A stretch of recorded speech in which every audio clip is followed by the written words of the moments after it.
I'm Kevin Elmy. In this presentation, we're going to be talking about how to manage saline soils.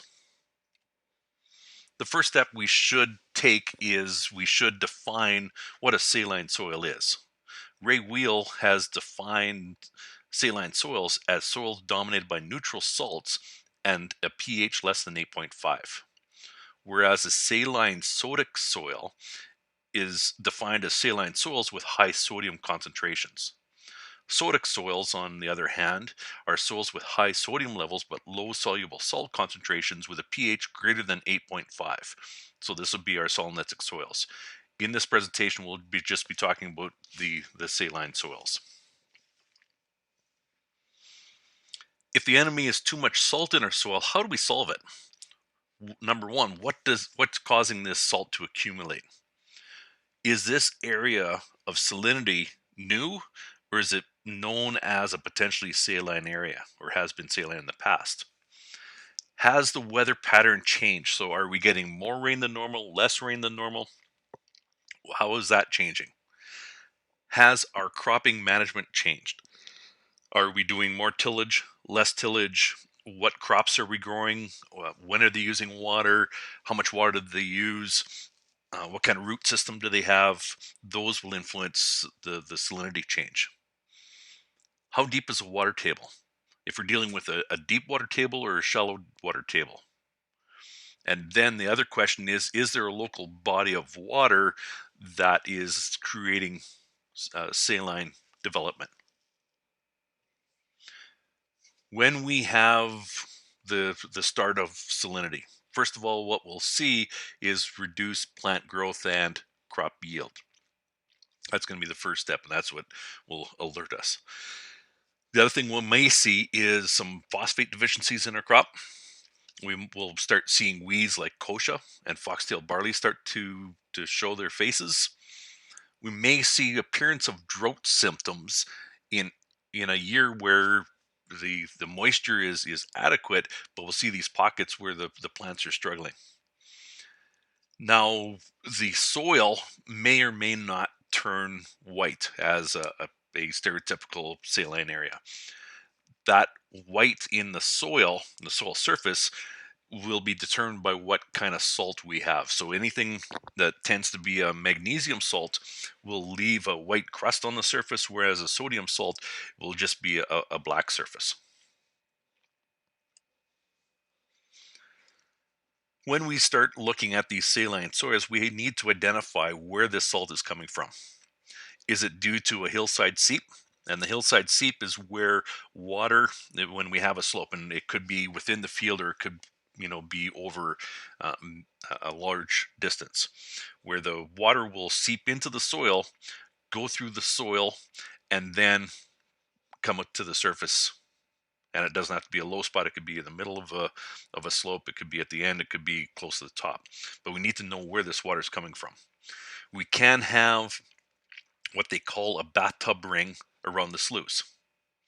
We can have capillary movement from parent material, and this is where that higher water table, the water can seep up and it can push some salts up. If we have irrigation, this irrigated water can be a source of salinity. So we should have our water tested to make sure we're not adding more problem to our issue. Or it can be due to the water soil hydrology being messed up. And this is where, if you're driving along a highway, you may see a strip of salinity about 100 meters off the road. The first 50 meters, the crop is looking normal. But when we get out a little further, we see a strip of salinity, and then the field then recovers again.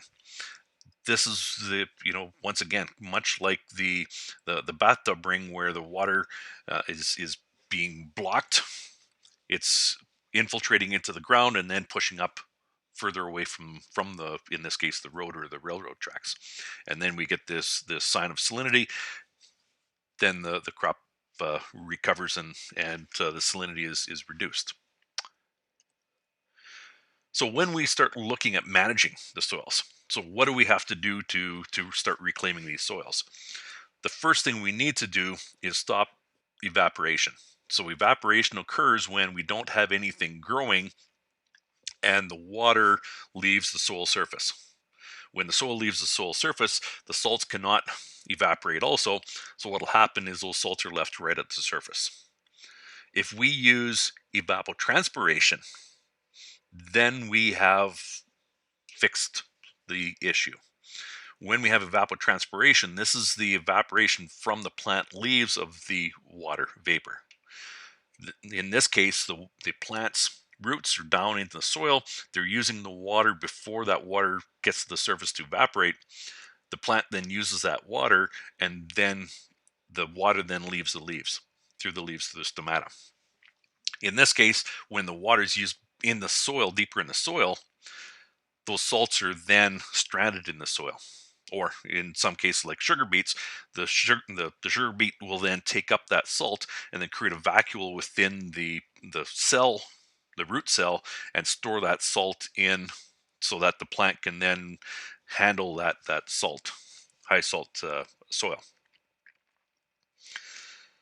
So we want to reduce, that evaporation, and we need to cover the soil, ideally with plants.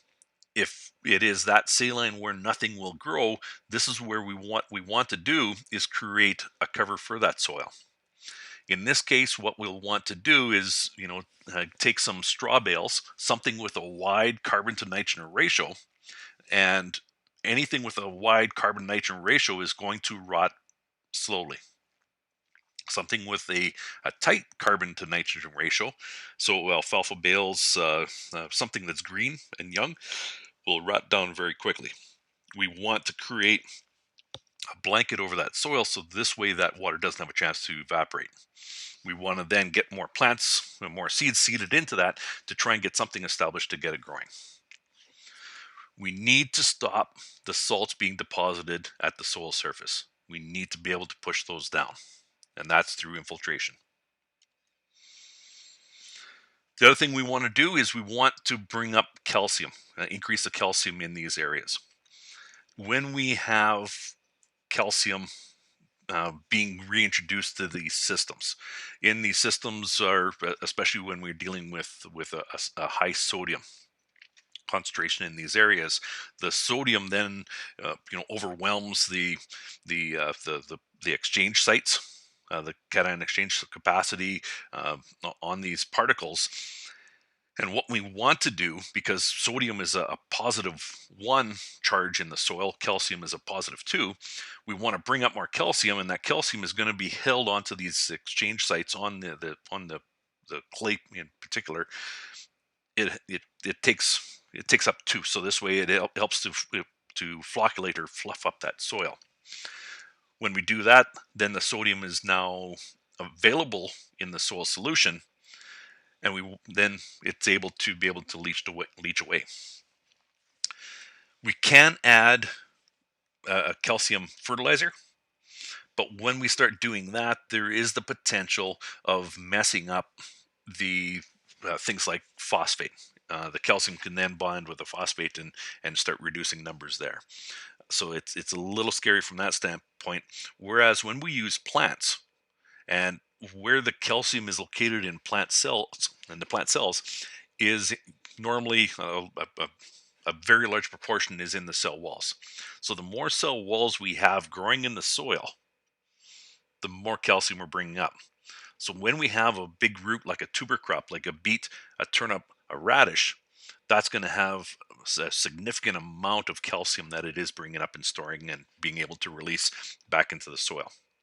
Sunflower is another good one to be using, and sweet clover, another real good taproot with some good salinity tolerance. So these are the options that we can use, and the advantage of having the plants over the chemical fertilizer is that it is balanced. The nutrients are balanced, so the calcium already has the phosphate, already has the zinc, already has the rest of the nutrients that next plant that's going to try growing is going to be available for it. The root channels are really important in this case, because what we're going to want to do is we want that water to infiltrate and take those salts deeper into that soil. Basically, what we're going to be doing is diluting that salt concentration at the surface, pushing it down deeper into the soil, that it's going to do less damage to our system. And as we keep managing this and keep driving down the salts, getting more roots going deeper. The, the old saying of the solution to pollution is dilution.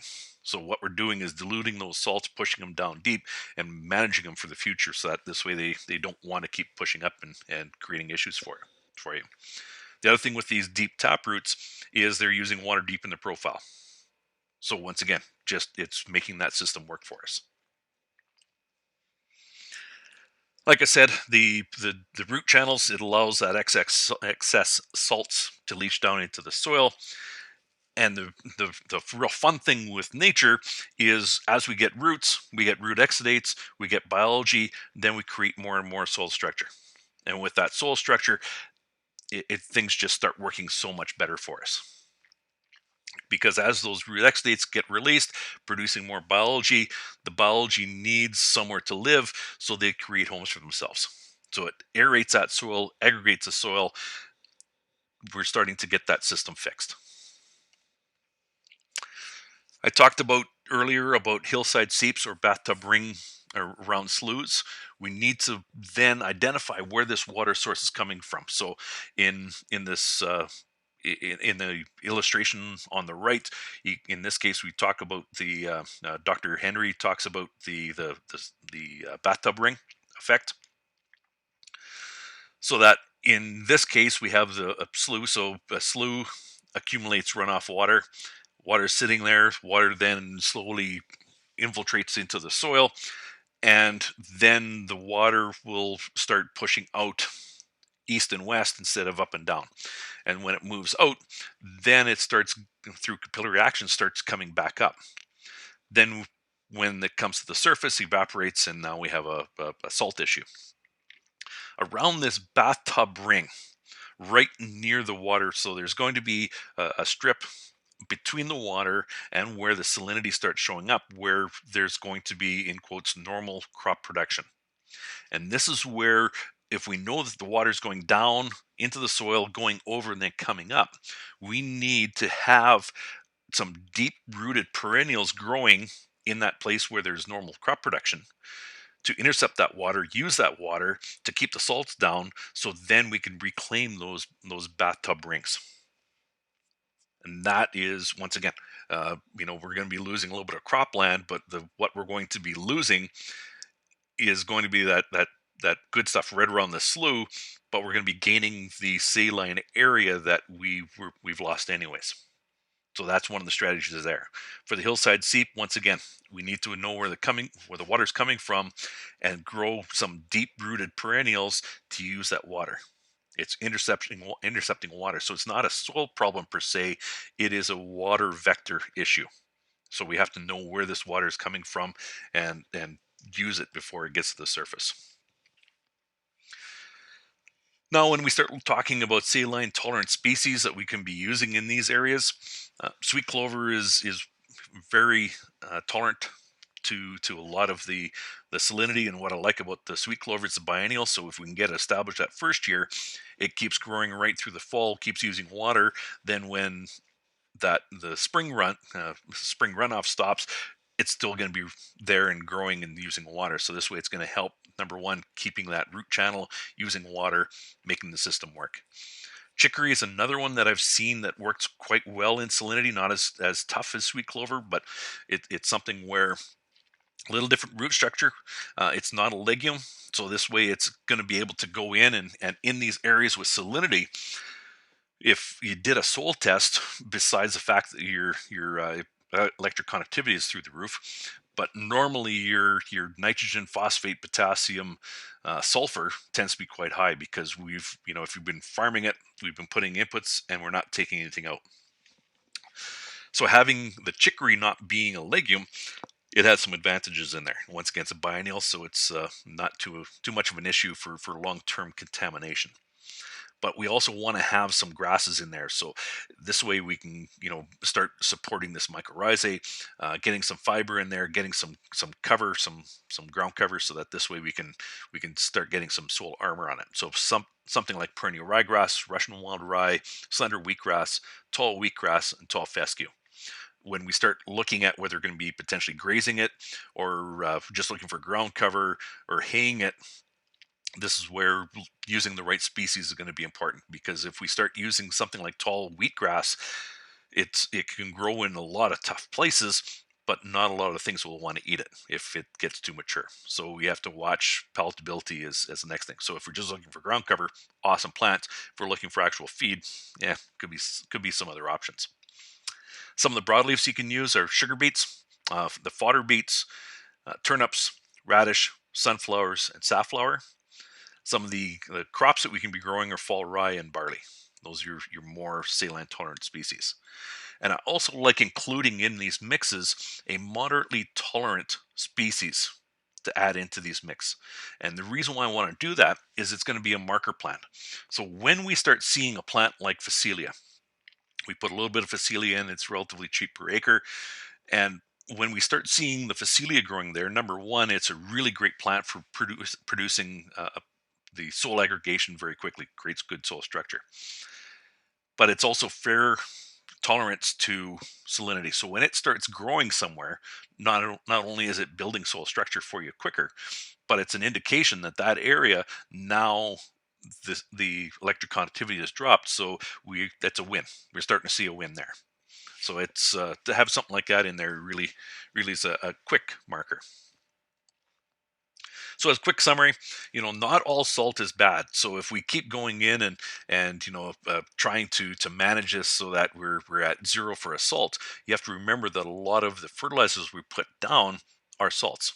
So in soils in Western Canada, most of the salts we're dealing with are chlorides or sulfates.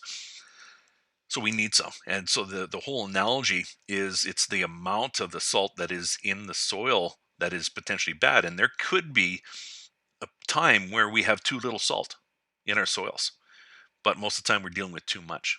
And this is one of the examples is salt on your baked potato. To throw in a little bit of salt on it makes it taste good. You put too much and it's not it doesn't taste good very anymore. Nicole Masters talks about when growing up, there was fires in New Zealand, and they were putting these fires out with water bombers, and they're going to the ocean and grabbing ocean water and dropping it on these hillsides. And even today, you can still see which of the hills received that shot of ocean water because they're being more productive today. The key to all of this is once you've identified an area as being saline, it should always be treated as a potential to going back to being saline. It isn't going to go away. It is going to be an issue. So we need to make sure that we remember that this area showed salinity. We recovered it. I don't want to say masked it, but it's going to be something where we've gone through. We've got the salts down. We've got production back, but we have to remember that because the what's happening in the soil, it has the potential to go back to it. So we have to be cognizant of that. So there's some contact information if you have any questions, and I hope you enjoyed.